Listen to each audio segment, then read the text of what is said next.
So this is chapter 2, and we're really going to be studying kinematics, which is the study of motion.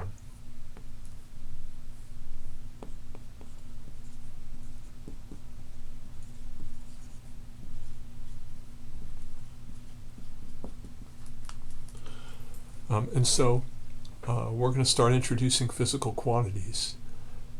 Just like we talked about in the last section, we were talking about forces and accelerations and velocities. So the things we're going to talk about in this chapter are position,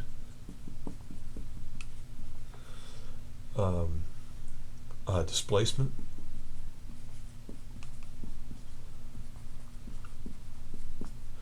distance. I should put commas. Velocity, acceleration,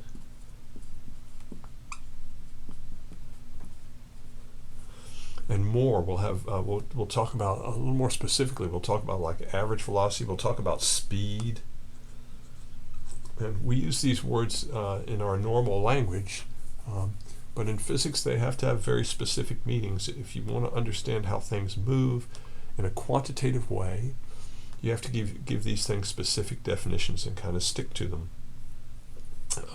Much of this was worked out by Galileo and people before him. He lived from, I think, 1564 to about 1642. Did lots of things. His name will come up a lot, but basically what Galileo and people of his time were trying to do is quantify motion. Can you write motion? Can you put a mathematics to motion? And so when you start doing that, you start talking about rates of motion. Those are velocities and speeds, or rates of changes of velocity, and that's what accelerations are. Position, displacement, and distance are all sort of related. Position is where something is. We have to define a position. Usually we'll be talking about it in some kind of coordinate system, x and y axes or something like that. We'll define a position. A displacement is a change in position. So if something moves from the x equals 1 to x equals 5, that's a displacement. It's a change in position. A distance is sort of the magnitude of the change of displacement. Distance is how far without implying a direction. Usually a displacement includes a direction. So we'll be talking about all of these things.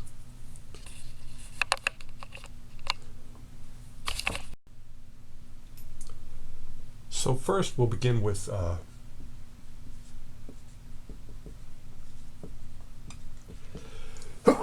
excuse me, one-dimensional kinematics. And so this is just motion in 1D or along a line. Usually this is just the x-axis.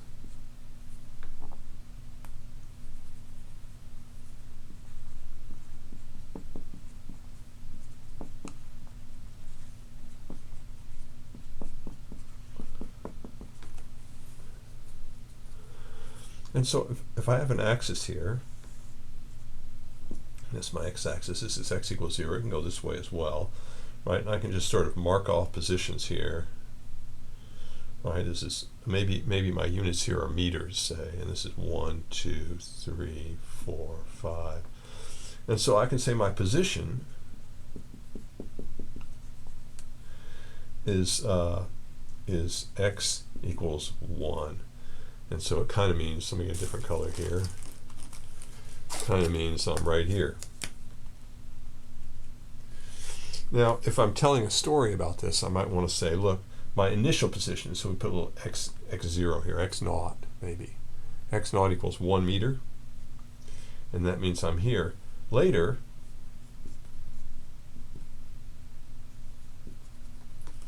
so my final position is here, and so I have moved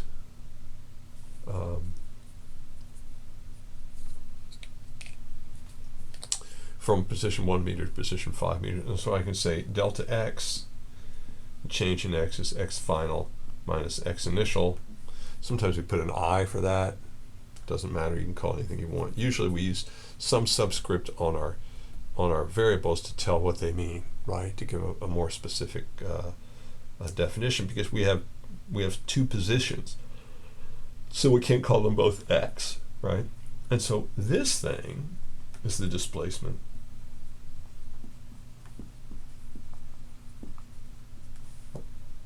Right?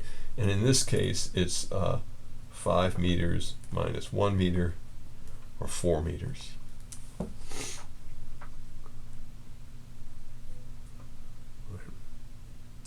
I could also have said, if I change this problem slightly, right? And so I had a displacement of 4 meters. By the way, the distance that I've traveled here is 4 meters, right? It's just the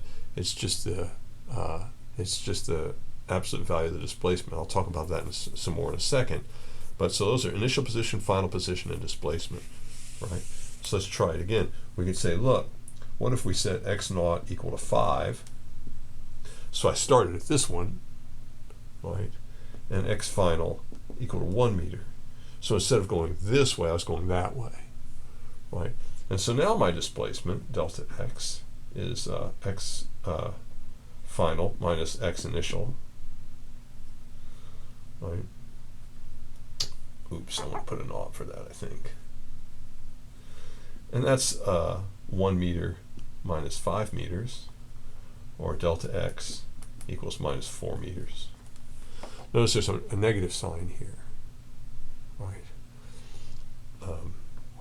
And so that's the negative sign is telling me my displacement is in that direction. It's toward the negative x direction rather than towards the positive x direction, right? And so here the distance is still 4 meters, right? The distance traveled is just equal to the absolute value of the displacement, right? So the distance is just saying how far did you go, I don't care what direction. The displacement is saying is including the direction. In one-dimensional motion, a positive displacement means you moved in the positive x direction, and a negative displacement means you moved in the negative x direction. When we start doing two-dimensional stuff, where I have an x and a y axis, we'll have to have an angle for the displacement. The displacement will have to have, in addition to having being a displacement of 4 meters, I might have 4 meters 30 degrees north of east or something, right? I'll have to have an angle with it. And so displacements will have angles. Distances will still just be how far. So here's another example. A cyclist rides 3 kilometers west and then 2 kilometers east. What's her final displacement? And so we can just lay this out just on an axis here, right? And so we're going to say this is x naught, right? And so she rides 3 kilometers west, 1, 2, 3. And so she first goes this way and she gets to here, right? And then she rides, so this is, I might call this delta x1. That's her first displacement, right? This is telling me a displacement. She started somewhere and went 3 kilometers west. So, I pick my coordinate system so that maybe I could say this is east, right? This is north, this is west, and this is south, right? And so I say, look, she starts somewhere, we'll call that x naught, and she moves 3 kilometers this way, and then she comes back this way 2 kilometers.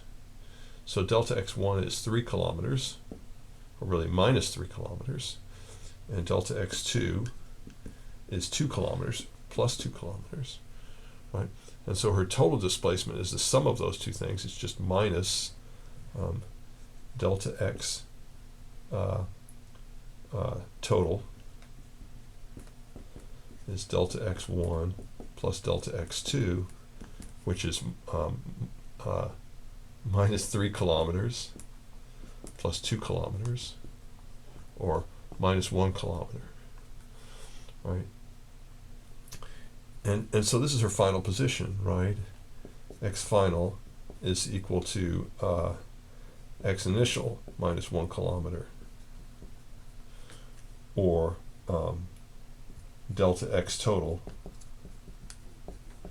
is just x final minus x initial, which is minus 1 kilometer.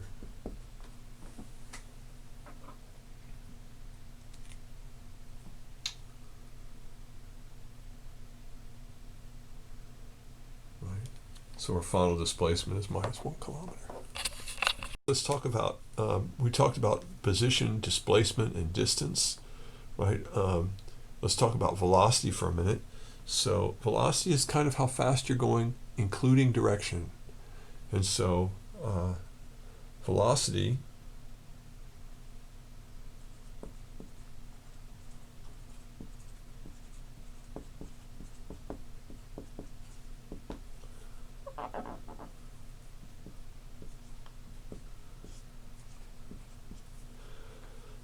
we say the average velocity is the change in position over the change in time. It's equal to x final minus x initial over t final minus t initial.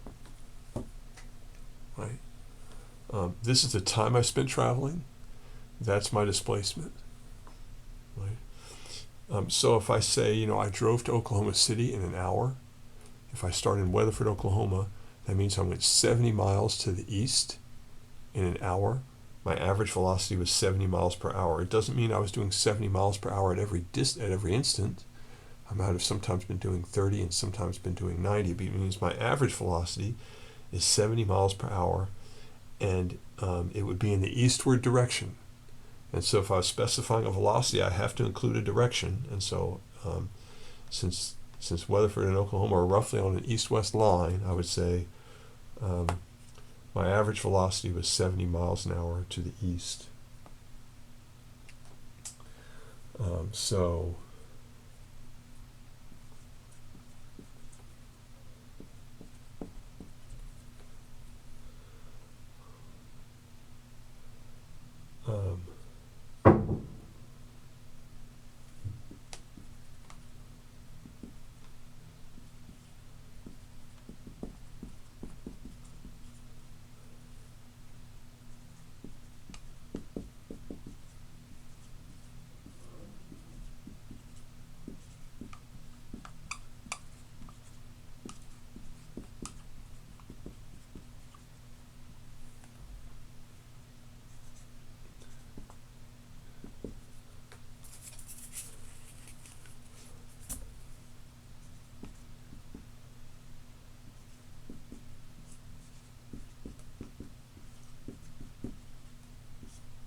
So Bob runs 2 kilometers in 10 minutes. What's Bob's average velocity?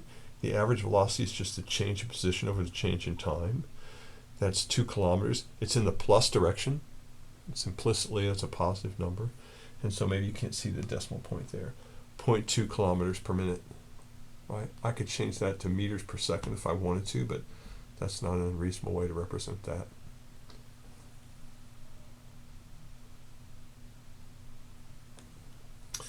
So in addition to average velocity, sometimes I might want to know my instantaneous velocity.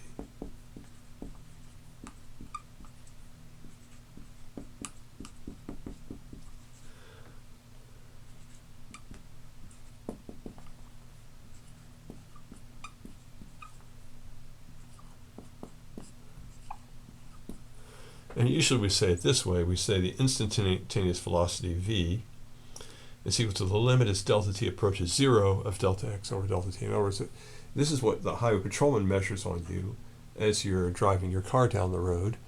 Right? They want to know how your position is changing for a very short time period. They just bounce some radar off your car, and they get a reading for just a very tiny time period how far you traveled, and that gives them your instantaneous velocity.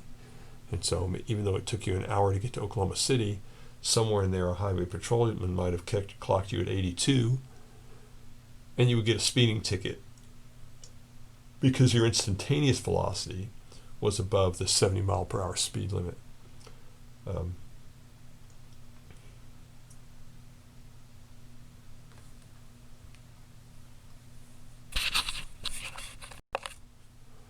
So the instantaneous velocity would include the direction. And so if I was going to be real specific, I would say, you know, v is equal to 80, what did I say, 82? I might say 82 miles per hour east. That would give a value which we call the magnitude and a direction.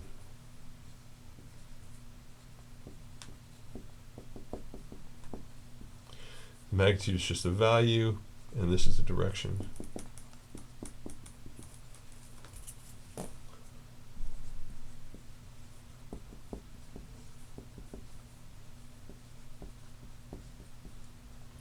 Velocity is a vector, right? That's a mathematical quantity.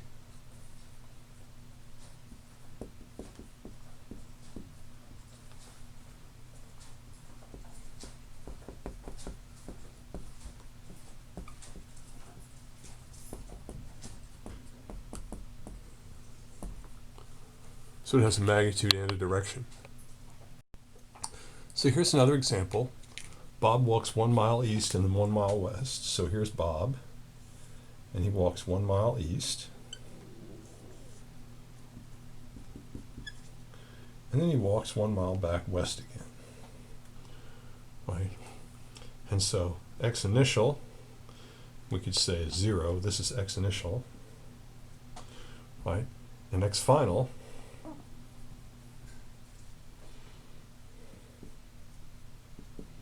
also equals 0, right? And so the total displacement is 0. And so we would say Bob's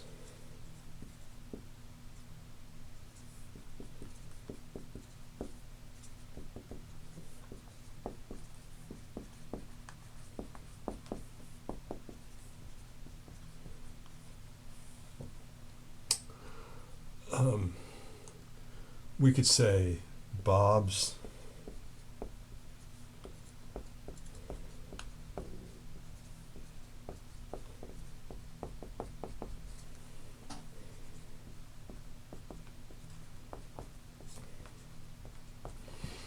average velocity, which is his total displacement over the time he spent walking. We don't even know the time. We know it's not 0. And so if its total displacement is 0, it's just 0, no matter what the time is, right? And so the average velocity for somebody who does a round trip is 0 because they ended where they started from. So then we can ask the question, Bob walks 1 mile east, 1 mile west, same problem. What is Bob's total distance traveled? Well, the distance traveled is just the magnitude, the absolute value of the displacement, or the magnitude of the displacement. And so it's 1 mile east and 1 mile west. It doesn't matter that this is positive in a coordinate system where east is positive and this would be negative. It's just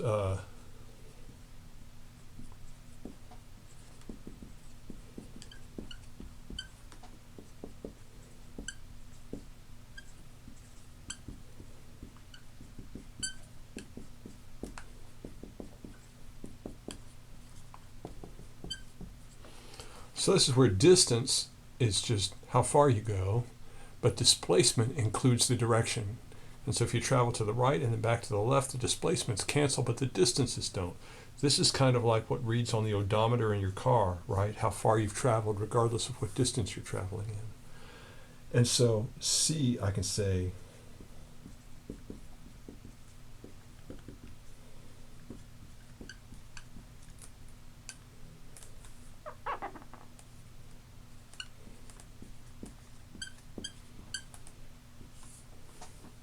we haven't talked about average speed, right? Velocity includes direction, but speed is just how fast you're going. And so the average speed